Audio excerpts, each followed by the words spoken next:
sur soi. Le but de l'existence, c'est pas de faire un boulot, payer ses factures et attendre la retraite. Le but de la vie sur Terre, c'est de se réaliser, d'évoluer du point de vue de notre conscience. Parce que quand on meurt, on part avec notre évolution de conscience, on part pas avec notre compte en banque.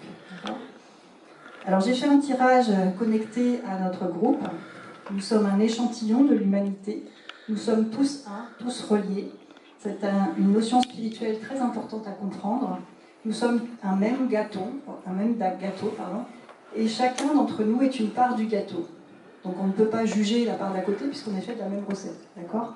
Donc déjà, bon, bien sûr, le système a tout fait pour diviser notre part de nos gâteaux, pas le gâteau en question, et c'est l'unité, notre rassemblement qui est notre puissance, parce que à nous tous, nous sommes comme Dieu sur terre. La source, quand je parle de Dieu, c'est pas de la religion, hein. La religion se prend pour Dieu, d'accord? La source a mis en chacun une parcelle unique de lui qu'il attend de nous de rayonner. On est tous uniques. Et c'est notre unicité qui est là à rayonner. Et on n'a pas le choix que d'être heureux. Donc je me suis connectée à notre groupe. Et la carte question à se poser, c'est « Et si tu passais à autre chose ?» Carte question à se poser pour notre groupe, notre humanité, notre échantillon d'humanité, c'est « Et si tu passais à autre chose ?» Donc on est tous concernés. La croyance, c'est la peur de l'avenir. Eh ouais, vers où on va. Et la ressource, c'est la prière. La prière, c'est-à-dire se relier aux énergies subtiles. Alors, je suis médium, comme je vous le disais, et je reçois des enseignements canalisés. Ça s'appelle la connaissance. C'est-à-dire qu'on a tous accès à ça, on est tous médiums. Médium, ça veut dire au milieu, entre le soleil et la terre. Donc, on a accès à cette connaissance quand on est connecté avec notre troisième œil. Et ces enseignements sont valables pour nous tous. Et chacun d'entre nous, en fait, par notre expérience de vie, on va apprendre à guérir certaines choses qui vont servir, en fait, à nous rendre heureux déjà, à nous libérer, qui vont servir aussi le plus grand nombre. L'humanité, dans son idéal, nous sommes tous un, je vous disais tout à l'heure, dans son idéal, nous sommes représentés comme une grande ronde, faisant une grande ronde autour de la Terre, l'humaine unité. Et nous nous donnons la main de cette manière-là, paume gauche vers le ciel, dans le recevoir, et paume droite vers la terre, dans le donner. Donc, je suis, au départ, dans mon incarnation, je choisirai mon père et ma mère. On choisit nos parents, notre contexte familial, pour sa défaillance. C'est-à-dire que pour ce qui nous a manqué, et c'est ça qu'on va travailler sur nous, c'est le travail qu'on va faire, d'aller rechercher en nous ce qui nous a manqué. Donc, on choisit un scénario de vie. On est trois, donc on est dans le triangle de Karpman, victime, bourreau, sauveur, papa, maman et moi. Donc un scénario classique, papa, bourreau, maman, sauveur et l'enfant victime. Et dans notre vie, on va avoir des blessures jouées par les rôles d'acteurs de papa, maman et moi. Et on va avoir les blessures, des 5 blessures que parle Lise Bourbeau, l'humiliation, blessure d'injustice, l'abandon, le rejet et trahison. Merci. Donc, tous nos blessures, tous nos scénarios vont être là comme des exercices que la vie nous envoie pour travailler sur nous.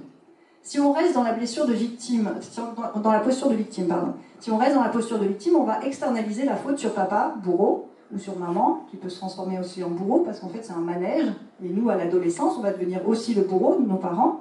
Voilà, c'est des jeux de rôle. Et quand on n'a pas compris, on va rejouer encore ce scénario dans notre vie de couple, dans notre famille, dans notre travail, etc. Jusqu'à temps qu'on comprenne la leçon, en fait. Donc, dans notre humanité, par la gauche, on va recevoir des choses qui vont nourrir notre cœur et des choses qui vont blesser notre cœur. C'est le jeu de la vie, ma pauvre Lucette, comme on dit. Et c'est pas tant ce qui m'arrive, parce que tout ce qui m'arrive, on est capable de l'assumer. C'est qu'est-ce que j'en fais, comment je le digère. Et ce que je vais donner doit être en train, idéalement, de ma meilleure version. Pourquoi je vous dis ça? Parce que cette canalisation que j'ai reçue, je ne sais pas si tout le monde va voir, ça c'est la juste posture de l'être humain. Un être humain, il est comme un arbre. Un arbre, il a besoin de 2 énergies. La terre et l'eau, donc l'énergie yin, qui est de couleur argent, et c'est d'ailleurs l'énergie d'argent qui est véhiculée sur Terre, et c'est un fil d'argent qui est coupé quand on meurt. Donc énergie yin, la terre et l'eau. Également l'énergie yang, la lumière. Imaginez un arbre qui ne voit pas le soleil. Il est juste nourri de terre et d'eau. Il est dans la nuit noire, dans la boue, parce que la terre et l'eau, ça fait de la boue. Il va commencer à gonfler, avoir des champignons, des putréfactions, il va pourrir et mourir. D'accord? Un arbre, au contraire, qui est déraciné, qui n'est qu'au contact du soleil. Il va maigrir, il va s'assécher, il va finir par mourir aussi. Ça, c'est une posture trop yang, qui va donner un comportement pour l'être humain de type sec, de type autoritaire, se prendre pour Dieu, enfin, être au-dessus de l'autre, le patron par exemple.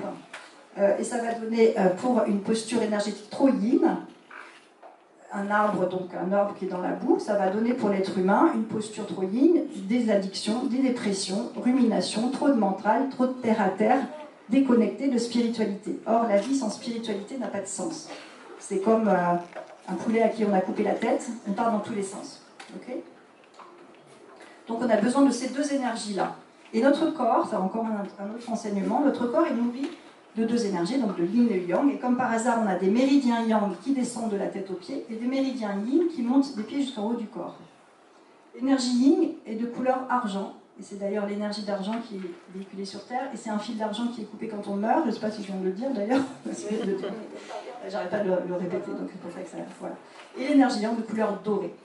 Et la maladie s'inscrit en écriture dorée sur le corps.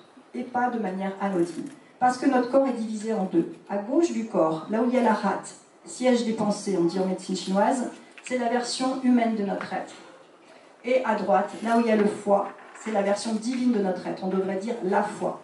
Cerveau créateur, à droite. La foi, à droite, c'est la version divine de notre être. Cerveau analytique et la rate à gauche, c'est la version humaine de notre être. Nous sommes à la fois humains, à la fois divins. Et le but du jeu de l'existence, c'est d'incarner le divin que nous sommes. Et pour ça, il faut se connecter non pas à son mental, qui est connecté aux peurs, qui maintient dans la zone de confort et qui maintient dans le passé. Et c'est comme ça qu'on fonctionne quand on est déconnecté de la spiritualité. On fonctionne avec notre mental qui est limité. Or, on a un cerveau droit qui est illimité et qui est connecté à notre médiumnité et à notre part divine surtout. Nous sommes hyper puissants. Nous sommes tous des géants. Et j'adore dire ça, je suis puissante, comme tout le monde. Voilà. Donc cette puissance-là, qu'on n'a justement pas été reconnue dans cette puissance-là, parce que tout est fait dans notre système pour nous uniformiser grâce à l'école, pour qu'on soit employable pour le système. Ils vont se nourrir de notre ressource, alors qu'en fait on est la source. Et notre unicité est absolument à être incarnée, parce que c'est ce qui va nous sauver déjà, c'est ce qui va nous rendre en bonne santé, qui va nous donner de l'abondance et de la joie. Notre état naturel, c'est les branches en l'air, youhou, la vie est belle. Nous sommes des arbres. Hein. Moi, je vois l'arbre de vie de chacun. Des personnes qui sont venues me voir tout à l'heure, j'ai dit, tu veux voir ton arbre de vie? Ben, il est comme ça. Il est comme ça. Et là, tu as mal au genou, tu as mal là, mais c'est normal. Notre corps énergétique chope déjà, en fait, par la posture énergétique qu'on a, soit trop là-haut, soit trop en bas, va avoir une posture qui va engendrer un mal-être, un malaise dans le corps physique. Mais c'est le dernier des corps, le corps physique. Avant, le corps énergétique chope, en fait, reste dans une posture qui fait que ça va, à force de rester comme ça, ben, ça va engendrer forcément une douleur ou un accident ou une maladie, etc. Alors, la peur de l'avenir, évidemment, en ce moment, on a vécu ces dernières années, je suis désolée, je vais parler de ça, puisque c'est ce qui ressort, hein, d'accord? Donc, on va passer vers autre chose, évidemment. Le système s'effondre. Le système s'effondre pour justement aller vers une nouvelle humanité reliée. Comme je vous disais tout à l'heure, l'humanité, dans son idéal, nous formons une grande ronde autour de la Terre. Et on reçoit dans notre humanité des choses qu'on doit guérir. Donc l'idée, c'est de ne pas rester stagné sur la blessure que nous avons tous eue, d'accord, mais au contraire de la guérir, de la digérer. C'est pas tant ce qui arrive, c'est pas Pierre-Paul Jacques qui prime, par qui c'est venu, c'est qu'est-ce que j'en fais. Si ça m'arrive, c'est que je suis capable de l'assumer. Je suis capable de le guérir. Et ça, c'est hyper important. Il y a des petites phrases comme ça qui c'est important de garder. Ça m'arrive, je suis capable de l'assumer. Et ce que je vais donner doit être empreint de ma version divine. Si je donne, par exemple, de l'agression, parce que je viens d'être ravivée dans ma blessure de trahison, d'abandon ou autre chose, je redonne de l'agression. L'agression va faire le tour de la ronde et va me revenir en boomerang. Aucun intérêt. Par contre, si j'ai conscience que ça m'arrive, ok, pardon, désolé, merci, je t'aime. Ça, c'est un mantra hyper puissant, Ho'oponopono, pour ceux qui ne connaissent pas. Hyper puissant, qui permet en fait de transformer la réalité, parce que nous avons chacun une réalité. La réalité est empreinte de nos croyances. chacun d'entre nous a une réalité. Et on a la réalité collective, celle qui est en train de s'effondrer. Et en même temps que celle-ci s'effondre, il y a une autre réalité qui est en train de se créer. Une humanité reliée, déployée dans sa part divine, dans son unicité. Là, il y a eu dernièrement donc, un réveil des consciences grâce à ce qui s'est fait, s'est passé. On a mis à la tête de notre société une coque vide qu'on appelle. On l'appelle coque vide. Je ne citerai pas son nom pour ne pas y envoyer l'énergie. Vous avez bien compris. Cette coque vide est le parfait représentant d'individus en fait qui sont vides de spiritualité. La coque vide, c'est la maladie pile poil d'une société, d'une humanité qui n'est pas connectée à la lumière. Manque de lumière, d'accord? Le confinement, c'est va réfléchir dans ta chambre au sens de ta vie. En fait, au-dessus de la justice humaine, qui est faite de victimes, bourreaux, sauveurs, il y a la justesse divine. Et il y a des choses qu'on expérimente, comme la maladie, les accidents, qui peuvent être injustes du point de vue humain, mais qui sont très justes du point de vue divin. Après une maladie, on n'est pas les mêmes, d'accord? Parce qu'on a à travailler sur soi. Le but de l'incarnation, je rappelle, c'est de travailler sur soi. Le but de la vie, c'est le travail sur soi. Et on part avec cette évolution de conscience, d'accord? Donc nos expériences sont là pour nous faire travailler sur nous. Donc c'est pas « oh pauvre de moi » et puis je suis mal aimée de mon père, ma mère et de la vie. Non, c'est qu'est-ce que j'en fais? Le bâillonnage qu'on a vécu, hein, le masque, parce qu'on joue des rôles, on porte un masque, la plupart d'entre nous. Mais quand on est aligné à son âme, on ne porte plus de masque, on est pleinement qui on est. Et quand on est pleinement qui on est indispensable à la ronde humaine. À partir du moment où on est incarné, nous sommes indispensables quand on est aligné à son âme. Et chacun d'entre nous a expérimenté par son histoire, par son vécu, quelque chose qui va servir le collectif. Je vais vous partager mon histoire rapidement.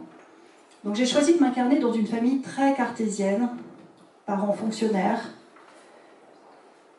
lignée de femmes, donc ma mère infirmière, mais des infirmières très dures hein, dans la façon d'être, des bretonnes, et un père voilà, fonctionnaire, mais pourtant un artiste, mais avec la croyance très puissante dans cette famille qu'on ne vit pas de son art, qu'on n'est pas, voilà, l'artistique, c'est pas un vrai métier, quoi. Donc moi, pour me faire aimer, parce que, en fait, quand je suis arrivée dans cette famille, j'étais un signe, sans prétention, hein, on est tous des signes en devenir, hein, mais j'étais un signe, c'est-à-dire ma conscience avait déjà cheminé suffisamment, enfin, beaucoup déjà, ben, pas suffisamment parce que je suis encore là, mais en tout cas avait cheminé, et arrive dans une famille canard, et souvent moi j'attire à moi des travailleurs de lumière, donc souvent c'est ce que je dis, vous êtes un signe, arrivé dans une famille canard, vous n'allez pas danser la danse des canards, mais vous avez quand même voulu être aimé, donc vous allez quand même danser la danse des canards, alors que vous savez danser le lac des cygnes. Et comme par hasard, quand j'étais petite, je dansais le lac des cygnes aussi. Bref. Tout a un sens spirituel, hein. C'est vraiment important de comprendre. Moi je m'amuse, depuis que je suis enfant, je veux comprendre le sens de notre existence. Pourquoi on est là, quoi? Quel est le but de notre existence? Parce que je trouvais qu'il n'y avait aucun sens, en fait, dans ce que je voyais, dans la réalité dans laquelle j'étais.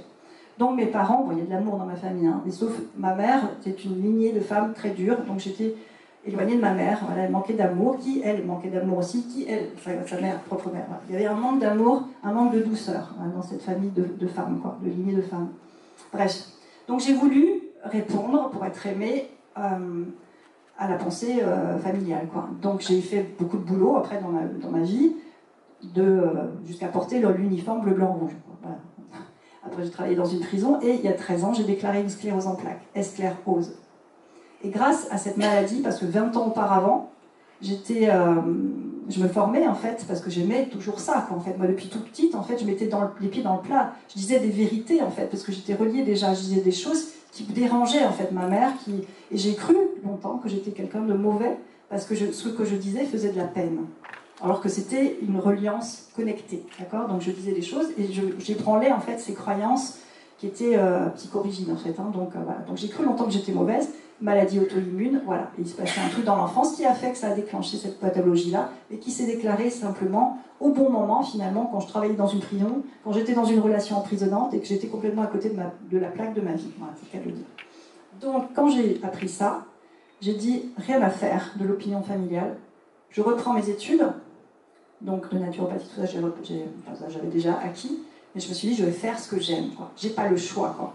Donc je suis partie en Inde. J'ai médité pendant 21 jours. Enfin, voilà, j'ai fait beaucoup de choses, j'ai jeûné pendant un jour aussi.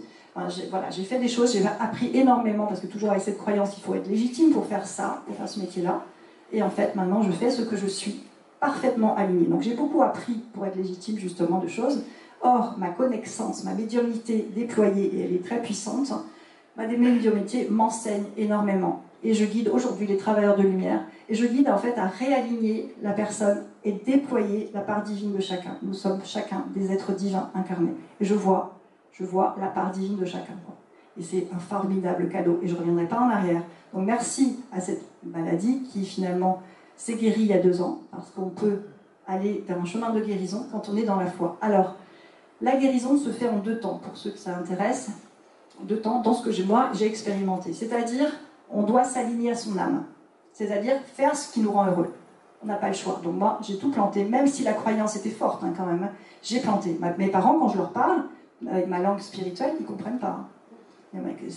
Tu parlais pas comme ça avant, puis là j'ai écrit un livre en plus.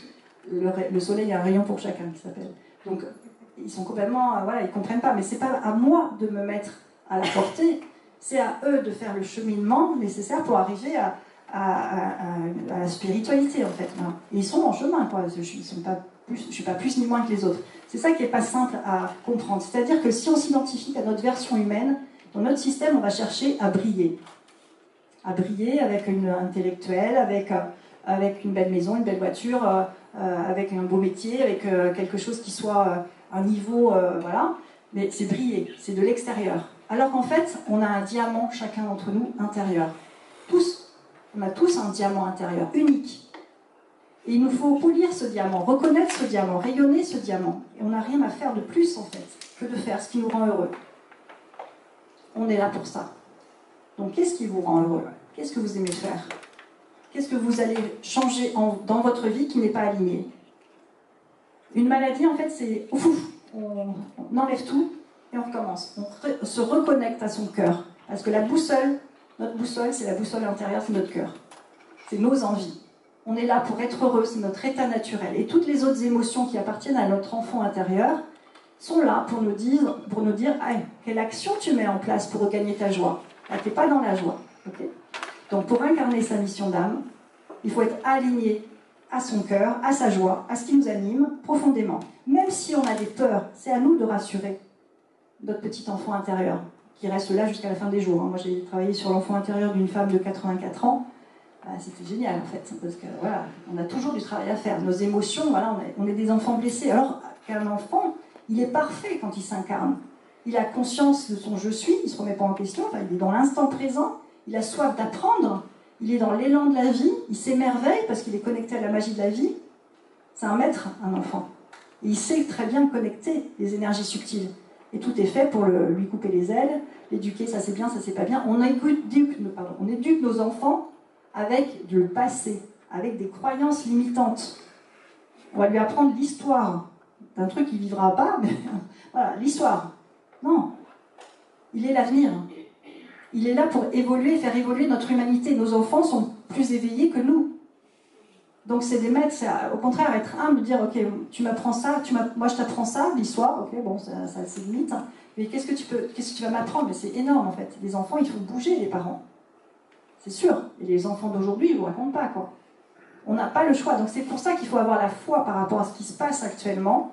En même temps qu'il y a un monde qui s'effondre, le système s'effondre, en même temps il y a autre chose qui émerge. Et moi, donc cette année, j'ai organisé un salon sur Béziers, je suis de Béziers, donc, qui s'appelle Au Sésame du Mieux-être. Donc j'ai rassemblé différents sésames, donc différents thérapeutes qui ont œuvré avec moi.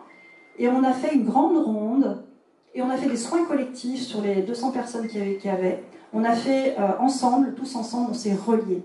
Et j'ai fait faire des soins d'alignement à l'âme, ce que je propose ici au salon. J'ai fait faire donc, aux personnes qui étaient là. Une autre personne a fait des soins d'alignement, enfin autrement, à sa manière. Une autre sophrologue a fait autre chose. Enfin, c'était juste génial. Et à nous tous, on a fait des soins à l'humanité, des soins à la Terre. Parce qu'on est tous capables de ça. On est puissants, super puissants. Donc arrêtons avec nos petits tourments limités qui nous maintiennent dans une posture de victime, bourreau, sauveur, où on joue des rôles. Une fois, j'ai eu une avocate dans mon cabinet, et je lui dis, dans notre système, on lynche le bourreau on plaint la victime et on encense le sauveur. Or, ils sont tous les trois prisonniers. Tous les trois, ils sont dans un jeu de rôle, pas de rôle en plus, vous voyez le sens des mots. Hein.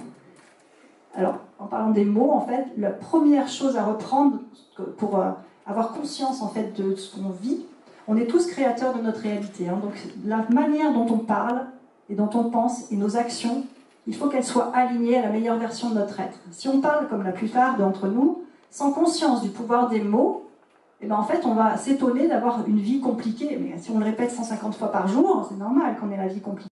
Pour vous donner un bon exemple qui m'a été, que j'ai expérimenté dans mon cabinet avec une cliente, cette femme arrive et me dit « J'ai ma voisine qui m'a jeté un mauvais sort. » Bon, admettons, je dis ça ne me parle pas trop, mais admettons.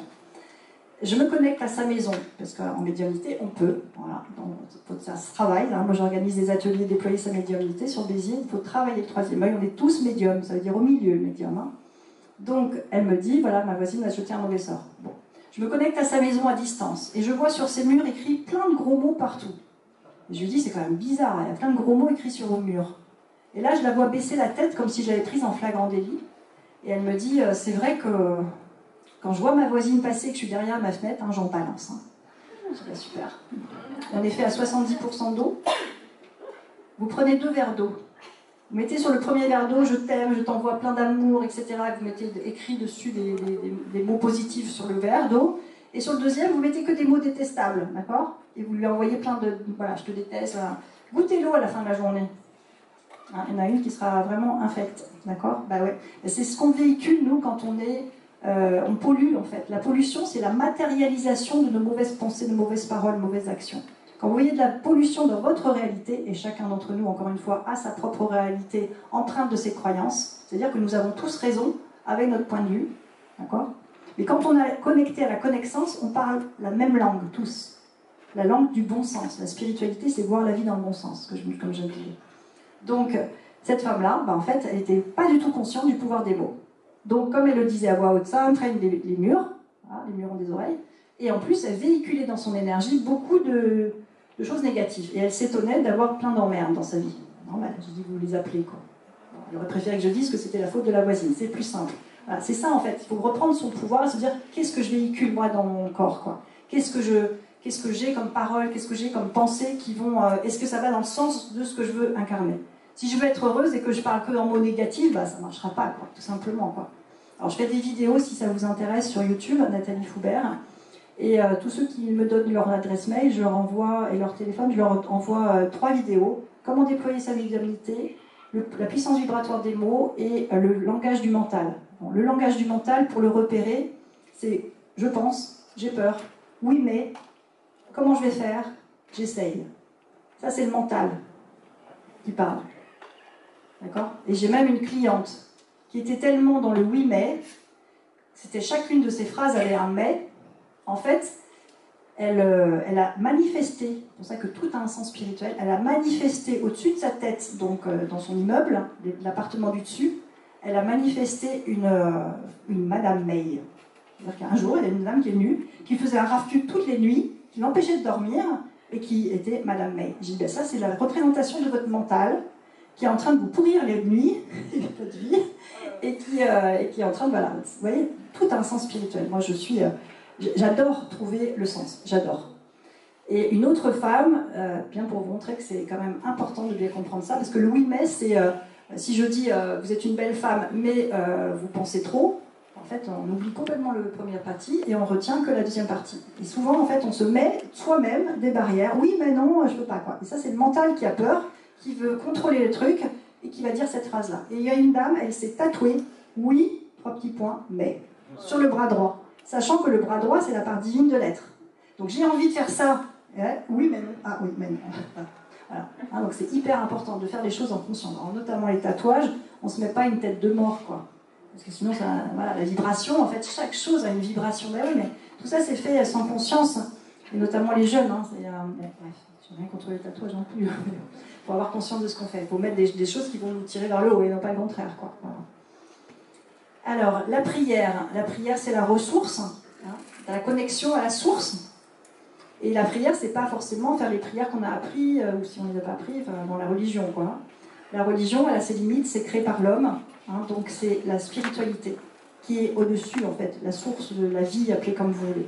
Et sans spiritualité, la vie n'a pas de sens, comme je vous disais tout à l'heure. On nous a collé des portables, comme ça, qui nous font baisser la tête.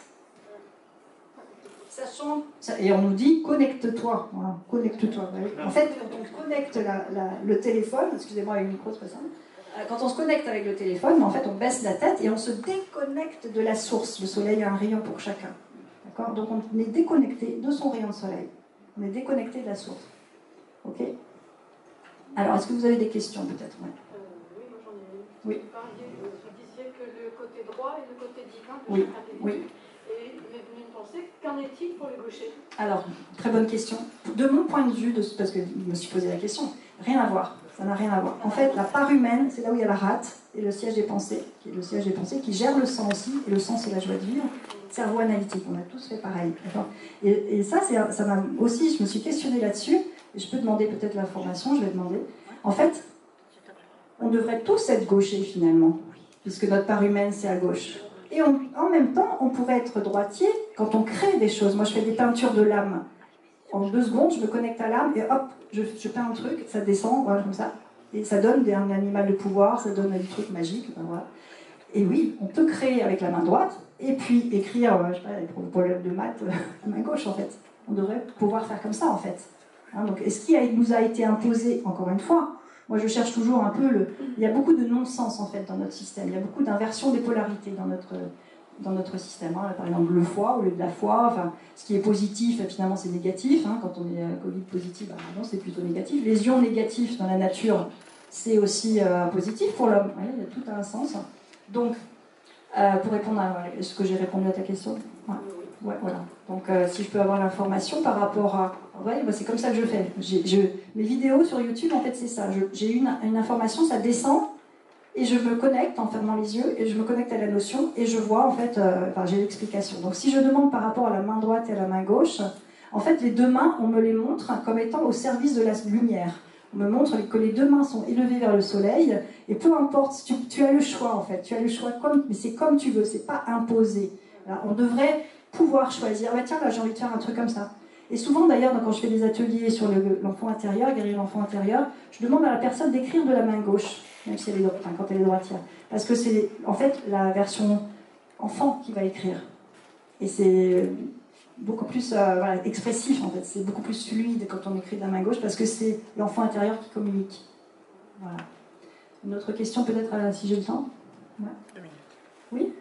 Donc, vous avez dit qu'il fallait, pour s'aligner à sa mission d'âme, à son âme, faire quelque chose qui nous rend heureux. Oui. Et si déjà on ne sait pas ce qui nous rend heureux. Alors, effectivement, ça peut être un travail à faire. Si on a été coupé de notre joie de vivre depuis l'enfance, c'est pas simple de faire tout un travail. Donc, vous prenez une feuille et puis vous écrivez de temps en temps. Là, je regarde cette feuille-là, ma feuille ma ressource, en fait, mes ressources. Qu'est-ce qui me rend heureuse dans la vie sur Terre ?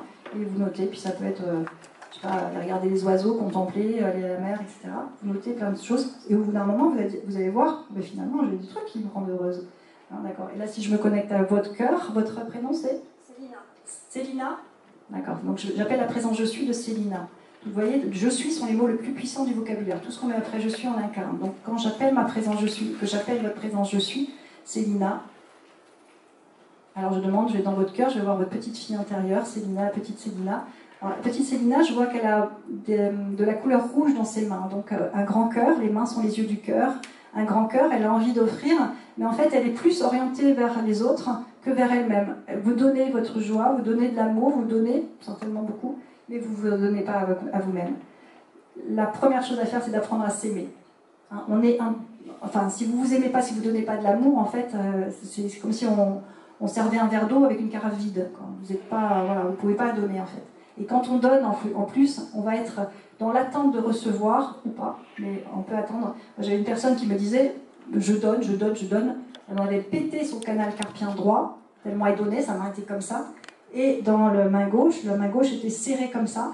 Elle ne recevait rien parce qu'elle avait eu des blessures de trahison. Donc elle ne voulait plus donner sa main aux autres. Donc elle était comme ça, mais elle voulait quand même se faire aimer. Aux autres, sous-entendu les hommes. Et donc, elle donnait, mais elle donnait de sa propre énergie. Donc, à un moment donné, il y a eu quelque chose qui n'était pas juste. Et là, en fait, comme elle ne voulait pas recevoir, elle avait déclenché de l'arthrose. Ose ton art. D'accord ? Donc elle ne recevait pas, et par contre, elle donnait sa propre énergie. Ça crée un déséquilibre, en fait. Pour le donner-recevoir, il y a plein de choses que je pourrais vous partager. Hein. Une demi-heure, c'est court. Hein. C'est trop court. Voilà. Donc c'est terminé la conférence. Merci à vous.